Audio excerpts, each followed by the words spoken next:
Entre Mélissa et le village de Saint-Antoine-l'Abbaye, c'est une véritable histoire d'amour. Pas de hasard donc dans son installation ici, c'était il y a 4 ans.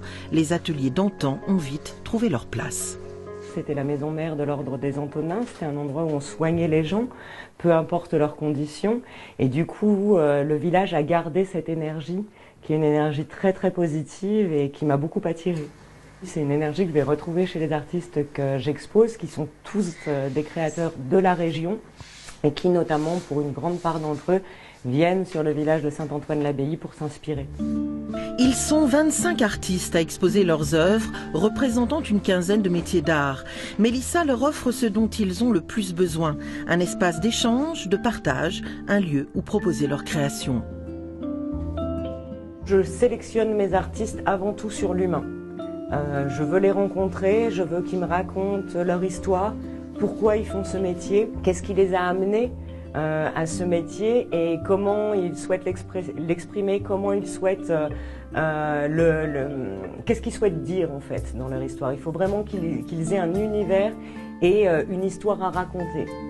La philosophie de la jeune femme est très simple. Il s'agit de préserver les traditions et le patrimoine. Certains de ces métiers d'art risquant parfois de disparaître, faute de transmission des savoir-faire.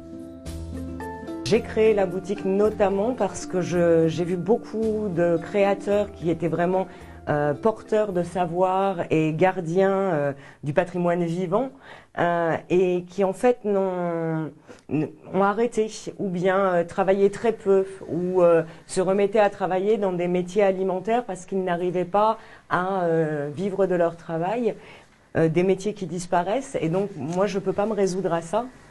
Avant d'ouvrir ses ateliers, cette historienne d'art travaillait pour le musée de Saint-Antoine. Une page s'est tournée. J'ai pris la décision d'arrêter de travailler pour des artistes morts avec des gros budgets et j'ai eu envie de travailler avec des artistes vivants pour lesquels il n'y a plus de subventions et d'aides et qui du coup ont besoin qu'on les accompagne parce que sinon les métiers disparaissent les uns après les autres et c'est le patrimoine vivant, c'est le patrimoine de demain. Un exemple de ce patrimoine vivant, Simon, que nous découvrirons demain.